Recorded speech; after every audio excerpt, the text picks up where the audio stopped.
ইয়ানা দোতলা থেকে বড় দালানের পাশ থেকে উঁকি দিতেই দেখল দরজা দিয়ে বাড়িতে প্রবেশ করলো এক যুবক।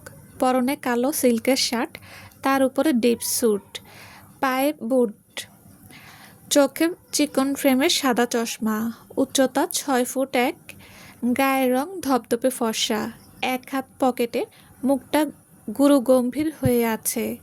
তার পেছনে পেছনে প্রবেশ করলো একটা মেয়ে, পরনে সিল্কের শাড়ি, স্লিভলেস ব্লাউজ, চুলগুলো কোমর অবধি ছড়িয়ে আছে, গায়ের রং ধবধবে সাদা, মুখে আদলে একদম বিদেশিদের মতো, মুখে মুচকি হাসি ধরে আছে। ইয়ানা বুঝতে পারল ওই যুবকটার নাম শ্রেয়াংশ চৌধুরী। সে আগে ছবিতে দেখেছে, তাই চিনতে দেরি হলো না। ইয়ানা চোখে টপ টপ করে পানি গড়িয়ে পড়ল মেয়েটার দিকে তাকিয়ে। এত সুন্দর যুবকের পাশে তার মা তো কালো, গরিব মেয়েকে মানায় না। ওই মেয়েটাই ঠিক আছে তার জন্য। কথাগুলো ভাবতে ভাবতে ইয়ানার কান্নাগুলো বেরিয়ে আসতে চাইল, কিন্তু দাঁতের ওপর দাঁত দিয়ে কান্নাগুলোকে আটকে দাঁড়িয়ে রইল একভাবে। শূন্য চোখে তাকিয়ে রইল তার স্বামী নামক মানুষটার দিকে। হয়তো আর কয়েকদিন বাদেই এই স্বামী শব্দটা তার কাছ থেকে নিশ্চিহ্ন হয়ে যাবে। শামীমা শ্রেয়াংশর দিকে এগিয়ে গেল না, মুখটাকে গম্ভীরভাবে বসে আছে সোফায়। তার পাশে দাঁড়িয়ে আছে চৌধুরী বাড়ির ছোট বোন নিশা চৌধুরী। তার মুখে ক্রূর হাসি বিদ্যমান। যে মেয়েটা কিয়ৎক্ষণ আগে ইয়ানাকে যা নয় তা বলে অপমান করেছে, তার নাম নিশা চৌধুরী। তার স্বামী একজন বড় মেজর অফিসার। নিশার এক ছেলে, ক্লাস 2তে পড়ালেখা করে। তার অন্য পাশে দাঁড়িয়ে আছে চৌধুরী বাড়ির বড় মেয়ে রিমঝিম তালুকদার। তার বিয়ে হয়েছে একজন ডাক্তারের সাথে। রিমঝিম বাসা চৌধুরী বাড়ির থেকে 5 কিলোমিটার মতো দূরে, কিন্তু সে বেশিরভাগ সময় এই চৌধুরী বাড়িতেই পড়ে থাকে। তার একমাত্র কাজ হলো ইয়ানাকে কিভাবে অপমান করা যায়। বলতে গেলে এই বাড়িতে নিশার রিমঝিম ইয়ানার পেছনে পড়ে থাকে। তার কথা বলা, হাঁটা চলা সব কিছুতেই এদের খুঁত ধরতে হবে। রিমঝিমের একটা মেয়ে রিয়া, বয়স 16 চলে। সে তার মাকে দু চোখে দেখতে পারে না, ইয়ানাকে কথায় কথায় অপমান করার জন্য। রিয়া ইয়ানাকে আপন বোনের মতো ভালোবাসে। যখনই আসে তখনই ইয়ানার জন্য কিছু না কিছু আনবেই। রিমঝিমের মুখে তৃপ্তির হাসি। শ্রেয়াংশ সোফার দিকে তাকাতেই শ্রেয়াংশর গম্ভীর মুখে একচুলতে হাসি ফুটে উঠল। সেখানে তার মা শামীমা বেগম বসে আছে। প্রায় 2.5 বছর পর তার জন্মদায়িনীকে মাকে দেখে শ্রেয়াংশ তাড়াতাড়ি হেঁটে এসে মায়ের পায়ে কাছে বসে এক হাত দিয়ে শামীমার গাল স্পর্শ করে বলল, কেমন আছো আম্মা? বলে তার মায়ের দিকে তাকায়। শামীমা ঝটকা মারে শ্রেয়াংশর হাত সরিয়ে কাট গলায় বলল, তুমি যেমন রেখে গিয়েছ আমি তেমন আছি, তাই এ ব্যাপারে কথা না বললেই ভালো হয় বলেই শ্রেয়াংশর দিকে তাকায়। শ্রেয়াংশর হাসি খুশি মুখ দপ করে নিভে কালো অমানুষা এসে ভর করলো মুখ জুড়ে। সে ভেবেছিল তার আম্মা হয়তো একটু কঠোর হবে তার প্রতি, তাই বলে যে এতটা কঠোর হবে সে ভাবতে পারেনি। শ্রেয়াংশ অসহায় কণ্ঠে বলল, আমার সাথে এমন করে কেন কথা বলছেন আম্মা? আপনার আমার দিকটাও বোঝা উচিত। বাকি কথাটুকু আর বলতে পারল না শ্রেয়াংশ। তার আগেই শামীমা সোফা থেকে উঠে বলল, আমি আর কারো দিক বুঝতে চাই না। তোমার মনে হয়েছে দুটো বাচ্চার সাথে সদ্য বিয়ে করা বউকে রেখে দেশে গিয়ে আবার বিদেশ থেকে বিয়ে করে এনেছো, খুব ভালো হয়েছে। তোমার মন যা বলেছে তাই করেছো। তাহলে আমাকে বলার কোনো মানে আছে? এখন তোমরা বড় হয়েছ। আমার উচিত হয়নি তোমার উপরে সিদ্ধান্ত চাপানোর। তাই সুখের সংসার করো, আর ওই হতভাগীর জন্য যত তাড়াতাড়ি পারো ডিভোর্স পেপার রেডি করো। আমি চাই না এই সম্পর্কের মধ্যে সে ঝুলে থাকুক। তার বাঁচার অধিকার আছে। তাই ডিভোর্স পেপার রেডি করো যত দ্রুত পারো। ইয়ানা শামীমার কথাগুলো শুনে তার চোখ দিয়ে অঝরে পানি পড়ছে। এক দৃষ্টিতে তাকিয়ে আছে শ্রেয়াংশর দিকে। তার খুব ইচ্ছে করছে মানুষটার সামনে গিয়ে দাঁড়াতে, দেখতে চাই মানুষটা তাকে দেখে কি বলে। কিন্তু সে অপারগ, দাঁড়াতে পারবে না তার সামনে। তার জায়গায় আজ অন্য কেউ দাঁড়িয়ে আছে। ইয়ানার সহ্য করতে পারল না এমন করুণ দৃশ্য। হাঁটা ধরল তার ঘরের দিকে। এখানে নিজের স্বামীকে অন্য মেয়ের পাশে দেখতে তার নিঃশ্বাস আটকে যাচ্ছে। মনে হচ্ছে কেউ তার বুকের ভেতর নামহীন লৌহ কঠিন দ্বারা চেপে ধরে আছে। সে তাকে স্ত্রী হিসেবে মেনে নেয়নি, কিন্তু সে তো নিয়েছে যাকে না দেখেই মন প্রাণ দিয়ে ভালোবেসেছে। ইয়ানা একটা কাঠের পুতুলের ন্যায় এগিয়ে গেল তার ঘরের দিকে। শ্রেয়াংশ মাথা নিচু করে প্রতিটি কথা শুনল। কোনো কথার পাল্টা উত্তর দেওয়ার চেষ্টা করল না। আর কি বলবে? কথাগুলো মিথ্যে বলেনি, একদম ঠিক কথা বলেছে। রিমঝিম তার মায়ের উদ্দেশ্যে বলল, ভাইটা আমার ওই অপয়াটার জন্য আমাদের ছেড়ে চলে গিয়েছিল। প্রায় 2.5 বছর পর দেশে এলো। কই, তাকে একটু জিজ্ঞেস করবে কেমন আছে তা না, পাশে তার নতুন বউ দাঁড়িয়ে আছে, তাদেরকে বরণ করবে তা না, আবার আমার ভাইয়ের সামনে ওই মেয়ের কথা বলছো। কেমন মা তুমি, যে নিজের ছেলের কথা না ভেবে পরের মেয়ে নিয়ে চিন্তা করো? বলেই শামীমার দিকে তাকায়। শ্রেয়াংশ রিমঝিমের দিকে এগিয়ে এসে বলল, থাক আপু, এগুলো বলতে হবে না। আমি এগুলো শুনতে চাই না। আম্মা যা বলল তাই হবে। আমি কালকেই উকিলের সাথে কথা বলবো। শামীমা ব্রু নাচিয়ে রিমঝিমের উদ্দেশ্যে বলল, আমি তোমার মুখ থেকে জ্ঞান শুনতে চাই না। যখন তোমার বাবা মারা গেল তখন 4 ভাই বোনকে আমি একা হাতে মানুষ করে এত বড় ব্যবসা দাঁড় করেছি। তাই তোমার থেকে আমি ভালো করে জানি কাকে কি বলতে হয়। কিয়ৎক্ষণ থেমে বলল, কে অপয়া আর কে লক্ষ্মী আমি ভালো করে জানি মা, তাই তোমাকে না বললেও হবে। বলে চলে গেল ঘরের দিকে।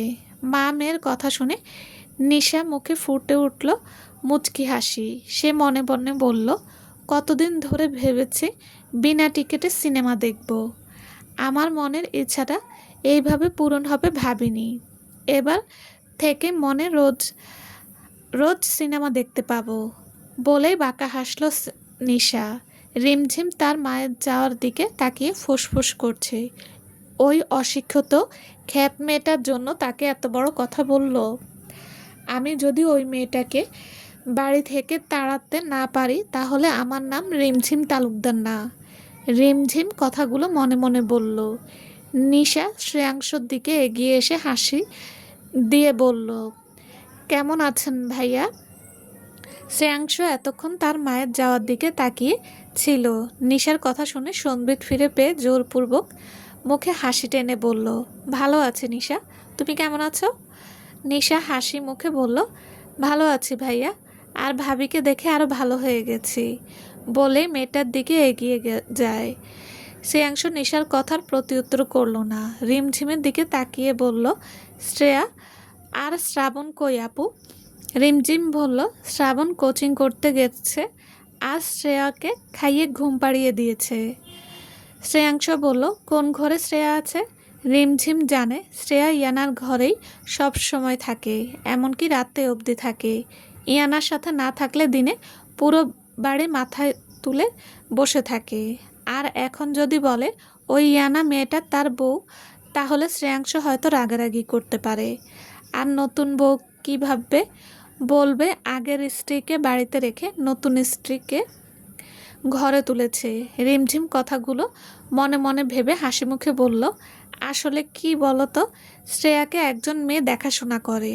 শ্রেয়া এখন তার রুমে ঘুমাচ্ছে। শ্রেয়াংশ বলল, ঘরটা কোন দিকে? রিমঝিম বলল, তোর ঘরের পাশের ঘরটা। শ্রেয়াংশ সিঁড়ি দিয়ে উঠে আবার ঘাড় ঘুরিয়ে রিমঝিমের দিকে তাকিয়ে বলল, আপু, প্রিয়তাকে গেস্ট রুমটা দেখিয়ে দাও, ও ওখানে থাকবে বলে উপরে চলে গেল। রিমঝিম আর নিশা অবাক নয়নে তাকিয়ে রইল শ্রেয়াংশর দিকে। নতুন বউকে ঘরে না গিয়ে গেস্ট রুমে থাকতে বলল কেন? রিমঝিম প্রিয়তার দিকে এগিয়ে গিয়ে বলল, তোমার নাম প্রিয়তা? মেয়েটা মুচকি হেসে বলল, জি আপু, আমি প্রিয়তা, আপনার ভাইয়ের বউ। বলেই লাজুক হাসল সে। রিমঝিম প্রশ্নের পুনরাবৃত্তি করে বলল, তাহলে ভাই তোমাকে গেস্ট রুমে কেন থাকতে বলল? প্রিয়তা বলল, আপনার ভাই আগের স্ত্রীকে ডিভোর্স দিয়ে আমাকে তার ঘরে তুলবে, এমনই বলেছে আমাকে। নিশা বলল, ওহ।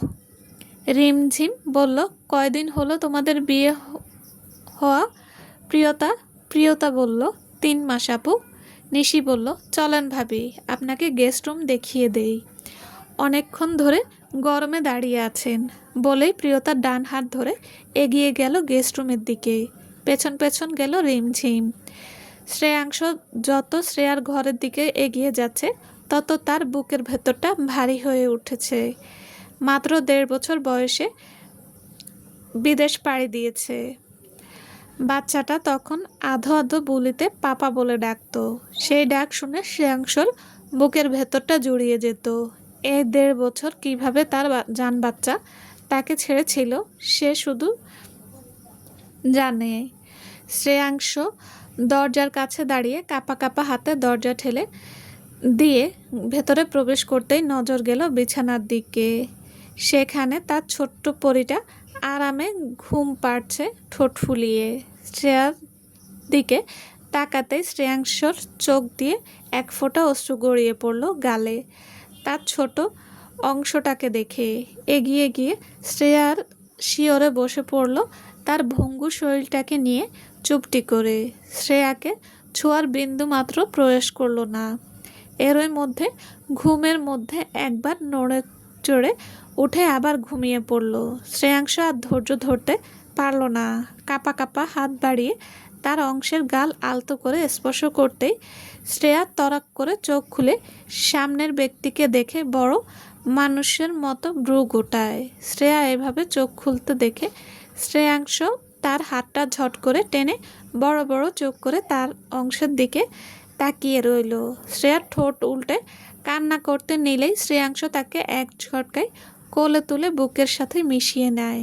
নিজের অংশকে এতদিন পর কাছে পাওয়া শ্রেয়াংশর চোখ দিয়ে অনবরত পানি পড়তে লাগলো। সে বিড়বিড় করে বলল, আমার জান বাচ্চা, আমার আম্মা। বলেই শ্রেয়ার মুখে চুমু খেতে লাগলো। শ্রেয়ার আর থাকতে পারল না, ঠোঁট ভেঙে কান্না করে উঠল সে। শ্রেয়াংশ তাকে বুকে চেপে ধরে আদরে স্বরে বলল, আম্মা, কাঁদে না, দেখো পাপা তো ফিরে এসেছে, তুমি পাপার সাথে কথা বলবে না?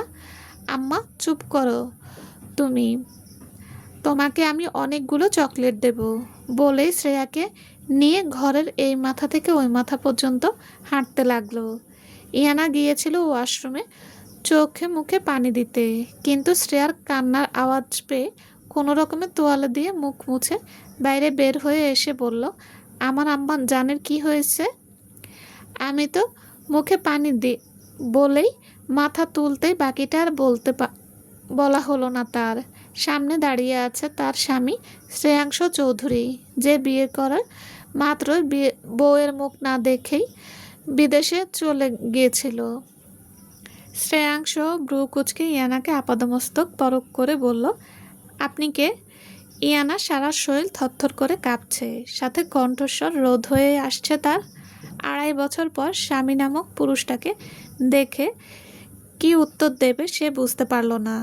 এতদিনে তার মনে পড়েনি তার স্ত্রী আছে, যাকে সে নামে মাত্র বিয়ের বেড়াজালে আটকে রেখে বিদেশ পাড়ি দিয়েছিল। তার কি কখনো মনে হয়নি মেয়েটাকে এক পলক দেখতে? মনে হয়নি মেয়েটাকে ছেড়ে বিদেশে চলে গেলে মেয়েটার কি হতে পারে?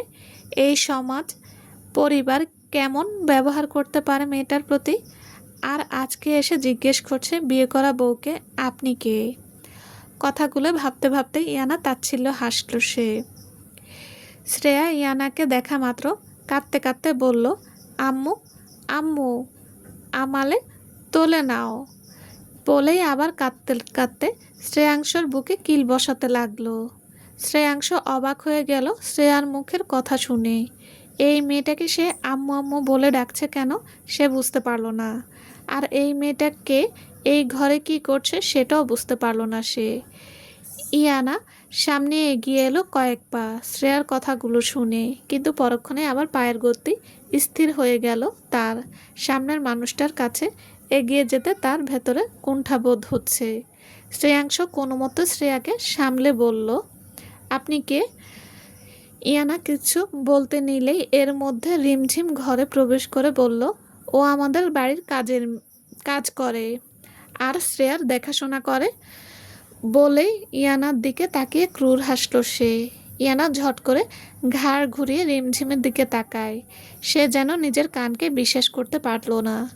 যাকে সে বড় আপুর জায়গায় বসিয়েছে সে বলল এই বাড়িতে সে কাজ করে। ইয়ানার পুরো পৃথিবী ঘুরে উঠল।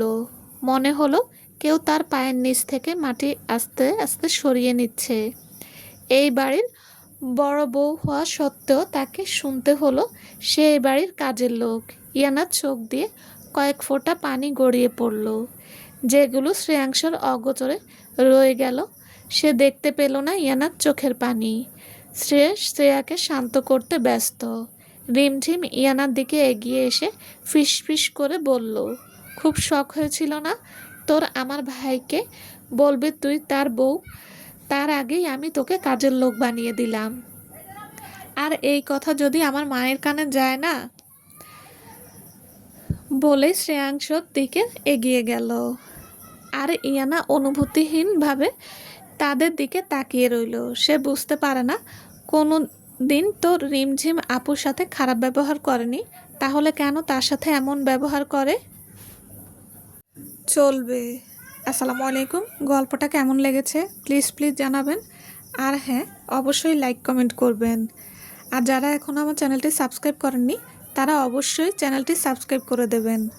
সাথে থাকার জন্য ধন্যবাদ। সবাই ভালো থাকবেন। আল্লাহ হাফেজ।